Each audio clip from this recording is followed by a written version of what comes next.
若望福音第6章咧，初期教會所理解嘅當神父或者主教祝聖呢啲麵餅嘅時候，就係真實嘅體同埋血。大家好，我哋咧係嚟自 CYA 基督青年行嘅青年啦。咁今日咧，我哋邀請到郭神父過嚟咧，同我哋做一個小嘅訪問，想問關於天主教教會啦、聖體嘅啲真理啦。咁我知道咧，你有一啲嘅好勁嘅 title 啦，譬如係哲學學士啊、神學學士啊、教會史嘅碩士。除咗呢啲 title，你會點樣介紹自己咧？我係郭偉基神父，而家咧就喺呢個香港天主教聖神修院咧，就教緊呢個教會歷史嘅嚇。過去又做過堂區神父啦，而家就專心喺度寫緊即係我嘅教會歷史嘅著作。咁所以咧就今日咧好高興咧喺度同大家一齊喺度分享。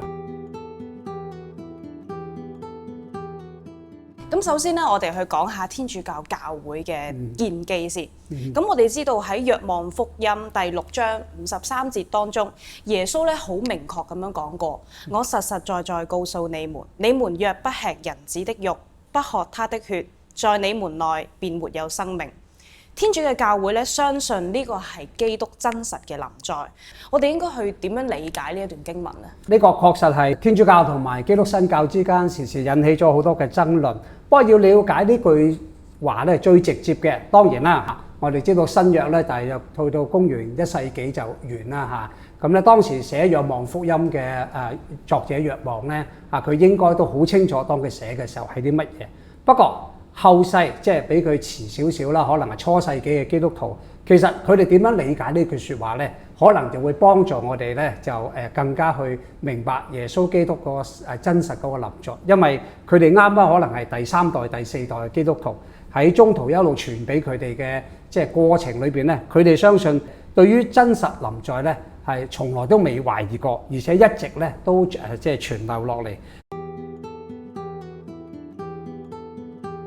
咁我都知道咧，原來係呢個歷史上面應該佢哋係最了解啦。咁我都想問下，咁早期嘅教父咧，佢哋具體去點樣睇呢一個聖體嘅？初期教會裏邊咧有幾位教父咧都曾經即係對呢一個聖體聖事嘅真實臨在咧係咁樣講法。譬如話個殉道者聖尤斯定咧曾經講過佢話呢個唔係普通嘅麵餅而係借著耶穌基督所傳授嘅感恩祭咧，成為降生成人嘅耶穌嘅體同埋血嘅。嗱，仲有係呢個安提約基亞嘅聖依納爵都講過話，如果佢哋唔承認咧耶穌基督係呢個係真實嘅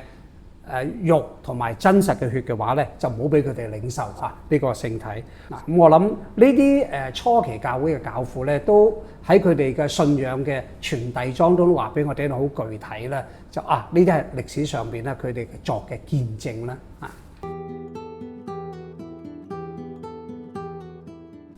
咁喺初期教會啦，都係深信基督真實嘅臨在咧，就係一個聖體裏面啦。咁係咪任何人都可以主持呢一項嘅聖事嘅咧？呢個普通嘅麵包到底係點樣咁神奇咁變成咗基督嘅體血咧？喺呢度要答一個問題咧，就比較係好核心嘅，就係宗徒傳承。舉個例子啦，就算係一個平信徒咧，其實佢就冇咁嘅權啊。嗰個麵餅肯定就麵餅同埋葡萄酒就唔會變成血。所謂宗徒傳承咧，係講緊喺羅馬天主教同埋東正教咧，佢哋呢一個對指嘅就係教會嘅聖職，特別係主教，佢哋嘅權柄係從12個宗徒開始，由借住覆手禮同埋祈禱咧，代代相傳，從未中斷嘅。呢個不僅咧保持神聖禮儀嘅延續性，亦都係象徵咧教會宗徒至今咧喺教義同埋使命上嘅完整同埋合法性嘅。所以我哋睇到東正教同埋天主教咧強制要求嚴格嘅歷史嘅連貫性啦，認為現任主教嘅祝聖可以透過歷史嘅文獻同埋世系一路追溯到宗徒嘅時代，亦都係施行聖事嘅必要嘅條件。我哋所講嘅就係呢個宗徒傳承啦。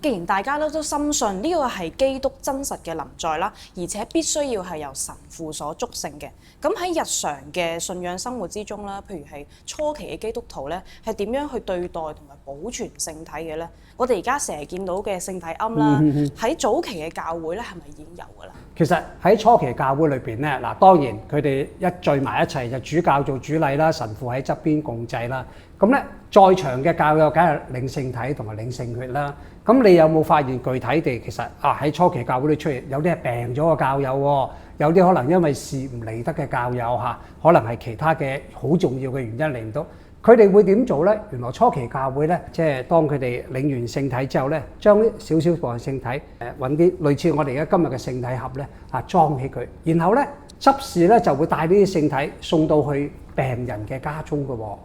初期教會咧係盡量領晒所有嘅聖體，咁所以唔會有即係聖體即係需要保留。後來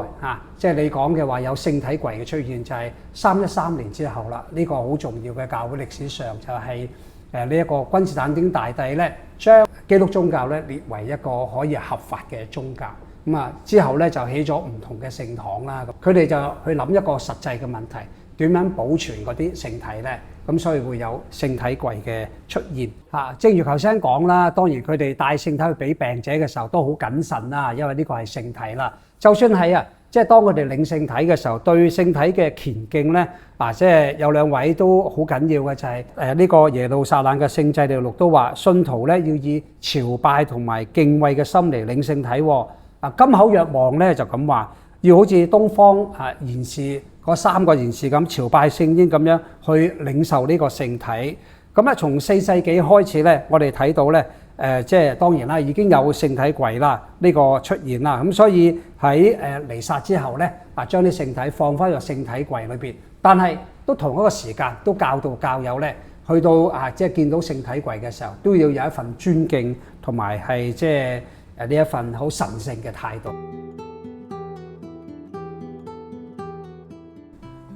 但係人嘅信德咧，有時都係軟弱㗎啦。咁喺歷史上面咧，有冇係有神父咧，連自己都曾經懷疑過呢一個係咪耶穌嘅身體咧？咁天主咧又點樣去回應佢哋呢啲嘅懷疑咧？例如我哋成日聽到聖人聖卡洛亞庫蒂斯喺網站上面整理嘅資料咁樣。係啊，我哋相信咧，人咧都要有軟弱嘅時候，都包括神父啦嚇。咁最著名嘅例子就喺8世紀咧，蘭切亞奴呢個聖體嘅奇蹟。話說咧，有位神父咧喺彌撒當中嘅對聖體嘅真實臨在咧，都產生咗懷疑。點知咧，結果咧喺佢祝聖呢一個嘅時間嘅時候咧，嗰個麵餅咧竟然成為真實嘅一個係心肌嘅組織，而佢個葡萄祝聖嘅葡萄酒咧都成為真實嘅血液喎。咁喺到21世紀咧，我哋知道有一位叫 Carlos Acutis 咧，呢一位好年輕嘅電腦天才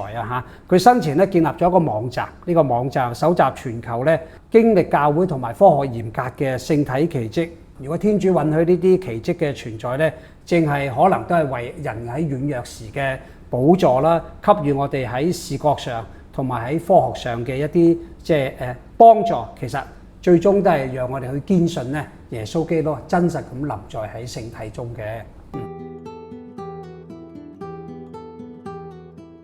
以上啦，關於聖體嘅真實臨在啦，同埋宗徒傳承嘅信仰啦，都維持咗好長嘅時間啦，直到去16世紀嘅宗教改革。咁當時嘅改革者點解會開始否定初期教會堅守咗咁耐嘅教導嘅咧？呢個咧問題咧，我哋需要回翻咗頭先我哋之前講嘅，即係宗徒傳承。咁16世紀嘅改革咧，佢哋離開天主教會，當然有其他有啲更加重要嘅原因。譬如馬丁路德講嘅因信稱義啦，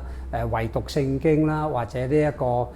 萬民皆司祭呢啲信理咧，就當時同當時嘅天主教會嘅即係信義當中咧，就係好大嘅分野。咁喺呢種咁嘅對抗衡當中咧，即係馬丁路德最後咧都俾教宗咧絕罰啦，就離開教會啦嚇。喺呢一種即係斷咗唔嚟自呢一個宗徒傳承之後，咁我諗。即係其他嘅嘢就好簡單，好自然會推理到咧，就佢既然冇咗呢個權柄嘅話，佢都冇辦法去即係祝聖即係呢一個聖體聖血啦咁樣，或者其他嘅聖事啦。今日仍然係一個傷痛嚟嘅，呢個相同係咩呢？就係當我哋基督徒不論新教或者天主教、東正教我哋同東正教可以互通呢個聖體啦。咁但係如果同新教嘅時候呢，仍然佢哋呢個理解同我哋唔同呢，就我哋冇辦法喺個禮儀上呢有呢一種合一。其實最圓滿嘅合一呢，應該就喺聖事上，我哋一齊共同領到聖體咁呢個先至係最好嘅。不過今日仍然係呢，即係好可惜，仍然呢種相同呢仲係保留住。不過我自己個人認為呢，呢種相同好有價值。點解呢？就係因為我哋而家係分裂緊，所以耶穌好悲傷同埋好傷痛。